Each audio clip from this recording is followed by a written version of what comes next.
Ada seorang istri mendapati suaminya kemudian berzina, kemudian menyatakan penyesalannya dan ingin bertaubat. Katakan sama dia, saya akan terima taubatmu mas, dan permintaan maafmu untuk melanjutkan pernikahan kita. Tapi satu, jaga dan perbaiki kualitas sholatmu. Saya tuh 2 pekan ini dapetin keluarga yang curhatnya itu masalah perzinahan suami 4 pekan ini. Dan yang menurut saya kaget itu 4-4-nya ketahuan oleh istrinya masing-masing. Dan itu direkam perzinahan itu di handphone. Soalnya ya, sudah zina sama perempuan lain, ya kok tega gitu loh ngerekam. Ya, dan akhirnya jatuh ke tangan istrinya dan para istri bingung. Gimana kalau ada istri mendapati suaminya berzina? Ada 2 kondisi. Kalau laki-laki yang berzina, ingat ya, kalau antum mendapati ada orang yang sedang ditimpa dosa, antum tidak boleh mengejeknya. Kita hanya menyampaikan ini jadi ibrah saja. Jangan mengejek orang terhadap dosa yang dia kerjakan. Siapapun yang ngolok-ngolok manusia terhadap dosa yang dia kerjakan, maka Allah tidak akan mematikan kita sampai kita diuji dengan dosa yang sama, dan kita bisa jadi juga tidak akan selamat.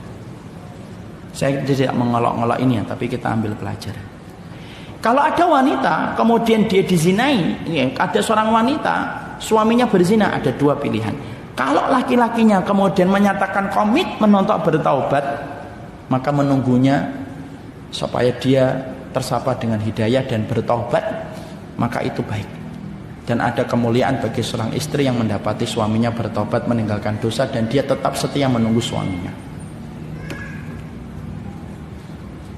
Walaupun dia boleh meminta pisah.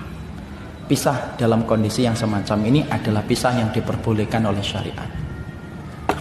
Yang kedua, kalau kita mendapati ada seorang istri kok kemudian suaminya berzina, tetapi kemudian suaminya ketika berzina tidak pernah merasa dosa dengan perbuatan zina itu, maka wajib berpisah. Kenapa? Karena seorang laki-laki pezina tidak boleh mendapatkan wanita yang beriman dan menjaga dirinya dari perzinahan. Saya tetap sabar Ustaz, saya jatuh cinta mentok Ustaz, kunciannya saya sama dia doang. Tidak boleh Bu, karena wanita yang baik itu tidak mungkin mendapatkan laki-laki yang berzina. Pisah, namanya khulu. Kalau memang lakinya tidak mau menceraikan, khulu.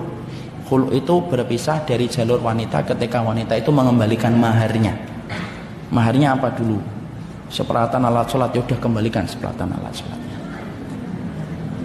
Maharnya dulu mobil Mercedes Ustaz. Nah mobil Mercedesnya mana? Sudah masuk jurang. Ya sudah nabung lagi.